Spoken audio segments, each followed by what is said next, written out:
San Diego remembers today those who have given their lives in service to this country. It's Memorial Day. KPBS Evening Edition starts right now.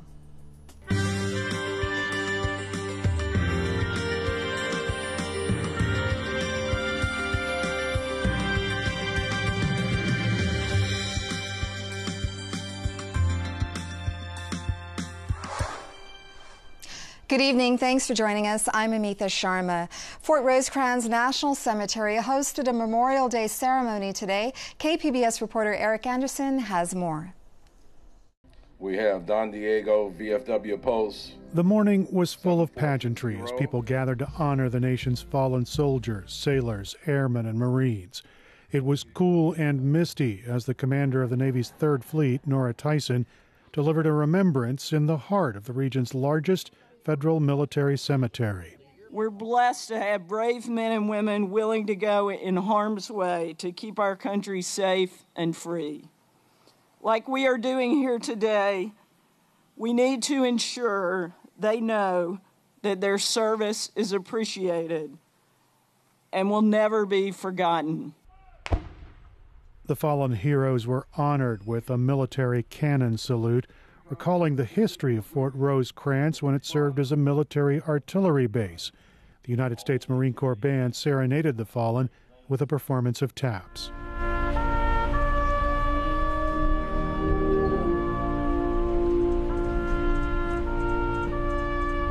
Among those being honored, Lieutenant Commander Frederick Crosby.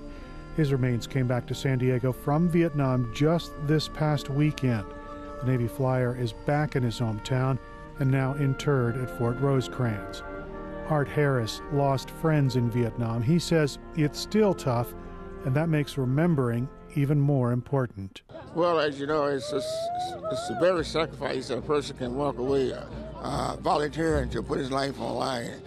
And it's hard on the family because, number one, maybe they don't understand. But what we're trying to do is unite the other countries to understand what liberty is all about and come together as one and quit war. We don't need war, we need peace, love. Each headstone here at the cemetery has an American flag and a rose, a way to remember on this Memorial Day. Eric Anderson, KPBS News.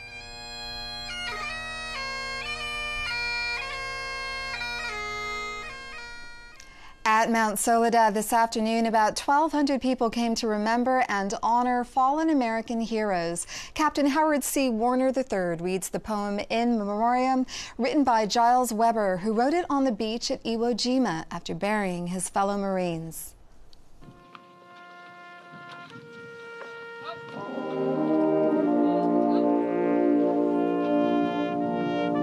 Awed and revered, we gaze back at Iwo with profound veneration for those left behind, buddies we long had the privilege to know who gave their lives to help save mankind. Let us all here stop and offer a prayer.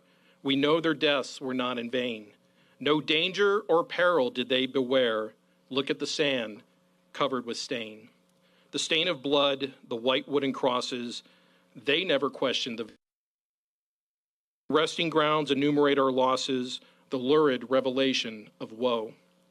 Progress of the yard cost the life of a Marine. His comrades continued to advance. Artillery, machine guns, and mortars were seen. The enemy was taking no chance. Defeat was inevitable and victory was near. The Japanese fortress would be seized. From Hell's Acre into God's Acre, many disappear. Heroically they died. The Almighty was pleased. Blood and sand, oh, how can we forget? We'll remember them eternally by prayer. Mount Suribachi, the descending sun silhouettes, with tearful eyes towards heaven we stare. So as we stare to the heavens to reflect upon the legacy of our fallen veterans, let's not be saddened by their loss, but emboldened by their commitment to keeping me, you, and this great nation of opportunity forever free of tyranny and oppression. Thank you for joining us here today to ensure that the ultimate sacrifice of our loved ones and their service will not be forgotten. God bless you all, and God bless America.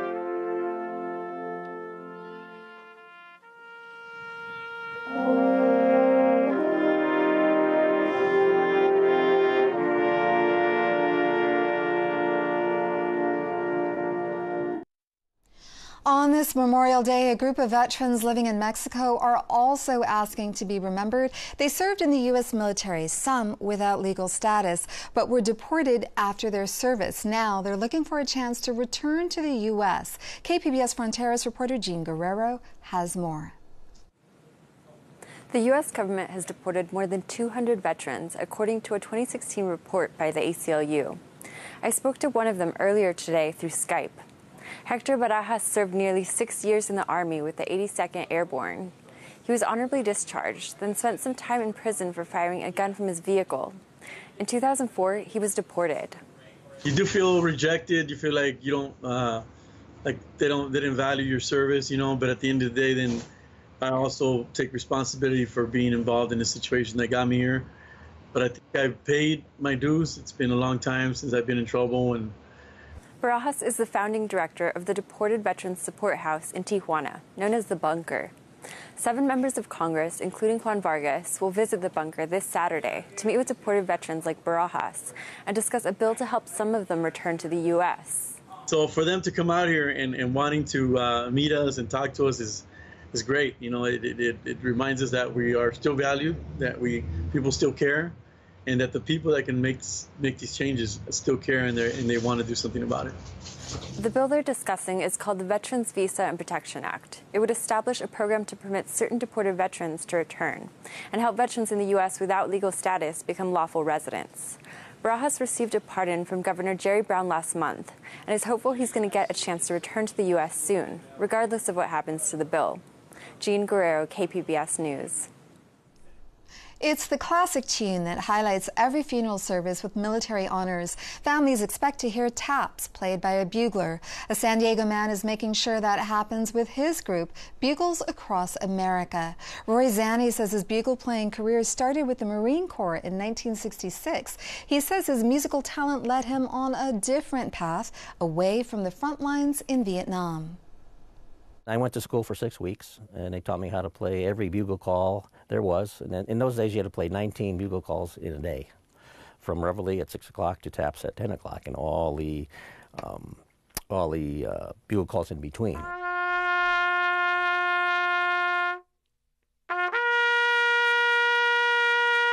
In the Marine Corps, it was a job. You know, you woke up and that's my job, and I'll go to Arlington and I'll play, and 6 times, and I'll come home and have a beer and I'm done, right? Today, when we accept an event from Bugles Across America, a family, we know who they are. We know the name, their rank, where they're from, when they were in. There's a little personal connection now with the family, or with the deceased. We're about playing good taps for our vets. You know, we're not there to schmooze or talk to the family, say you're sorry. We're not that way. We go. We play taps, and then we evaporate. We're like stealth.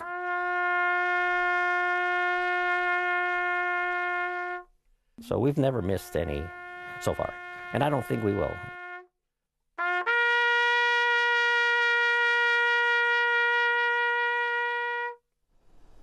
Families may request a bugler online at buglesacrossamerica.org.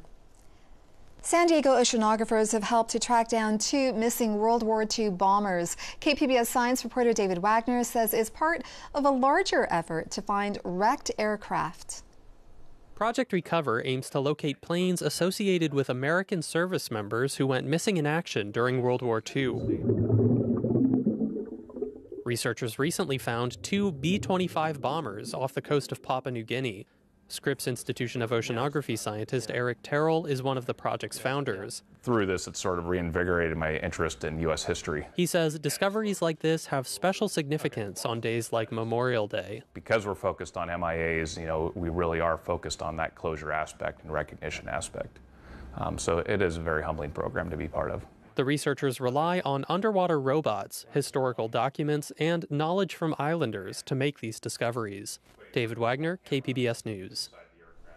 Making a violin is a methodical art. That structure is necessary for a violin maker who lost her brother in Iraq. AP producers Martha Irvine and Carrie Antelfinger show us how her craft helps heal.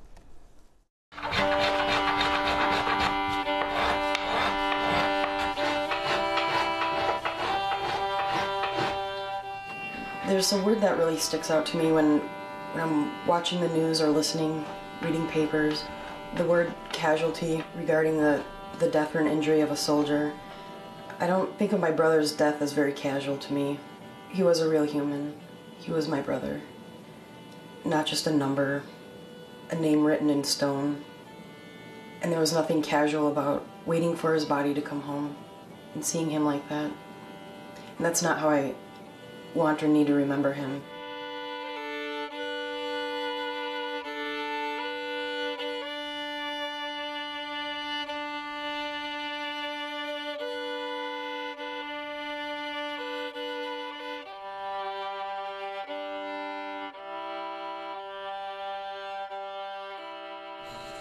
I found myself escaping more and stuffing down the grief. I developed an addiction to drinking alcohol, and it had overpowered me. I was very sick for quite a long time, and I just really woke up when I realized I know that my brother was willing to die for me in our country. I better be willing to live and take advantage of what I do have.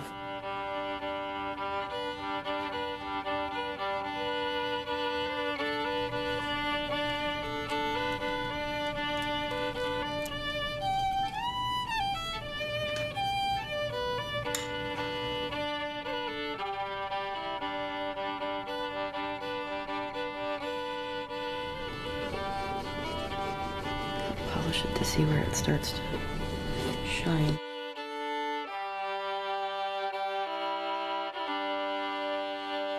I've put actually playing music myself as a violinist more on the back burner, and that's coming back into my life through having opportunities to play with other musicians and in the creative songwriting process, writing a song from a sister to a brother, having lost him, but still sensing his presence. Still that star in the dark keeps shining on through blue into gold. Give me something so I know that you can hear me.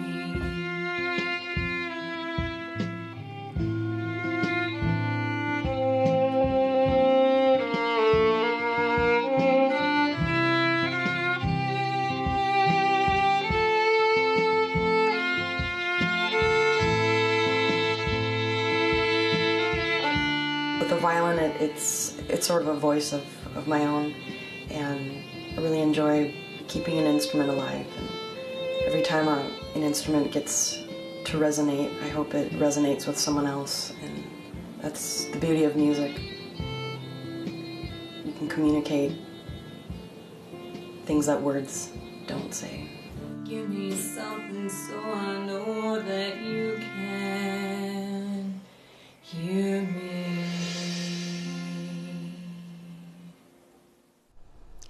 Here in San Diego, people may think they know a lot about the men and women who make up the armed forces, but there is a series challenging that notion. So Say We All brings us Incoming, stories about the lives of America's military told by the people who live it. Evening Edition anchor Ebony Monet sat down with two of the people behind this project, the executive director of So Say We All, Justin Hudnall, and incoming editor Jennifer Corley. Can you start off just by telling me just a little bit about Incoming? Sure. Incoming came out of a series of veteran writers projects produced by the nonprofit I manage, So Say We All in San Diego, that is part of our larger outreach to give people a chance to represent themselves who have been talked about more than heard from. And so we wanted to really offer an opportunity for veterans to tell their stories in their own ways, because even growing up in San Diego and being from a military family, I feel like there's a lot of people who don't quite understand who their military is, or they have a lot of preconceived notions, maybe stereotypes about who the kinds of people who serve are. And in my experience, they're wildly different, they're incredibly interesting, and they don't get a chance to really speak for themselves. So Incoming came from that. It went into a publishing series where we published a book by the same name that was all about the process of coming home and reintegrating into civilian life. a live performance series of that, and then from all of that, we had the opportunity to bring it to the radio. What's it like for you to give them that platform to be heard? I'm really lucky to be able to work with them, and very fortunate that they trust me to work with their stories. And with my arms branded in military tattoos, I stand out. In Iraq, it was never good to stand out. So how is Incoming different from the other content that's out there? Incoming is a chance, well, for a lot of reasons. I guess for one, Incoming is an opportunity for you to hear directly from your military about things that are completely not vetted by public affairs officers in the military. It's not at all the line that gets towed. It is their true experiences that are funny, poignant, messy, heartbreaking, confusing, that you never really get a chance to hear from. I hated the way the Navy tried to squeeze every bit of individuality out of me. It was just another piece of government property. We have stories that range from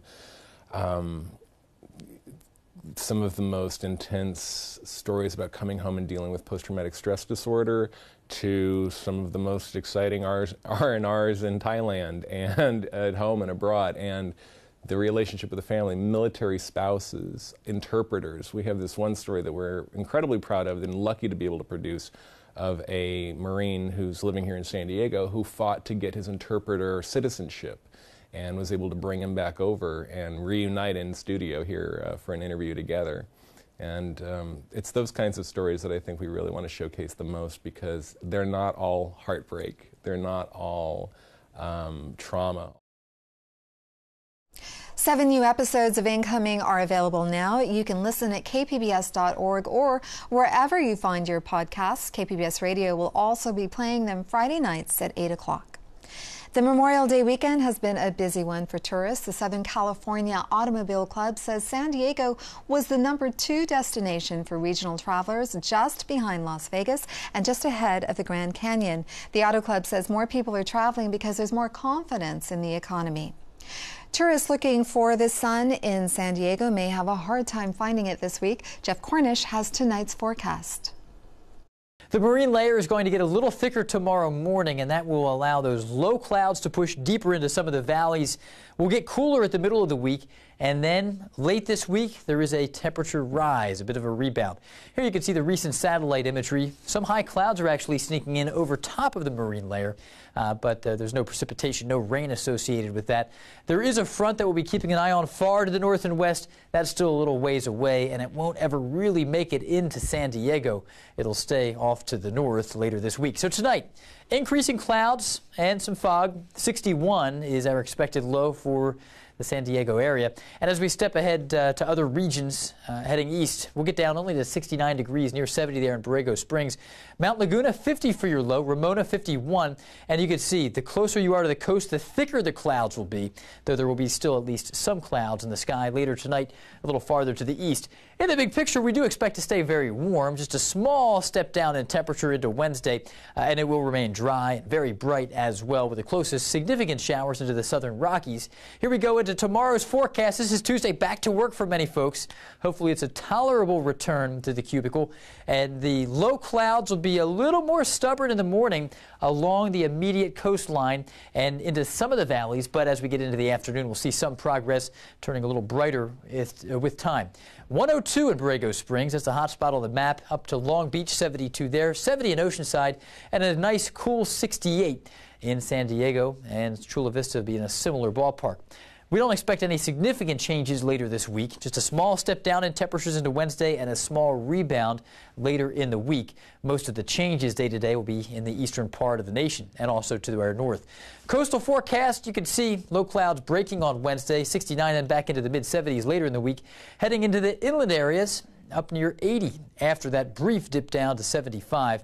Low clouds, then sun. That's the repetitive nature of the forecast here. Into the mountains, we'll dip down to 68 for Wednesday's high and then return to the mid-70s on Saturday. Quick look at the deserts. 102 down to 95 and then a rebound. I'm Jeff Cornish for KPBS News. Once you're there, it's easy to get there, but it's hard as hell to get out. Former detainees at Rikers Island talk directly into the camera. They share their experience in New York City's largest and most notorious jail. Rikers, an American Jail, is the latest documentary by Bill Moyers. Bill Moyers covered our nation's politics for 5 decades. He has also seen politics from the inside, serving as a policy advisor and then press secretary for President Lyndon Johnson. From our sister station in San Francisco, KQED Newsroom's Thuy Vu talks to Moyers about his documentary and the state of journalism today.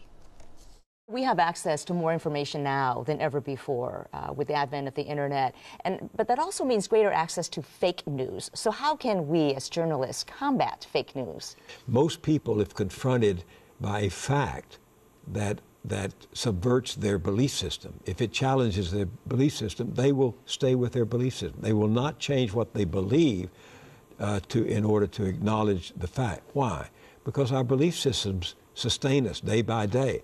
Our religious views, our political bias, our understanding of science or anything else, we stick with our belief system, which supports us in a very turbulent world. And facts can be very disturbing. Facts can upset your worldview. And unless you have the strength within and the assurance of the material, of the information, you tend to cling to what gives you solace, what gives you comfort, what gives you a way of being in the world that's so changing so rapidly that you can hold on to who you are and what you think. That's human nature, but we have to keep, as journalists, being so insistent that what we're doing is grounded in evidence and reality, that people in time learn to change their belief systems to fit the reality. You were accused in the past of liberal bias, leaning too left, and now we have a situation with the Trump administration where once again those types of accusations are being leveled against the media. Do you see similarities here? We are constantly bombarded, not only by information but by propaganda. Every ad we see on television or in the newspaper is propaganda. It's telling what benefits the buyer of the advertiser. By the advertiser. Journalism is much the same way. My complaint with left-wing journalism or right-wing journalism is that it arranges the facts to fit its ideology. Both of them do. But conservatives have developed a vast machine for propaganda.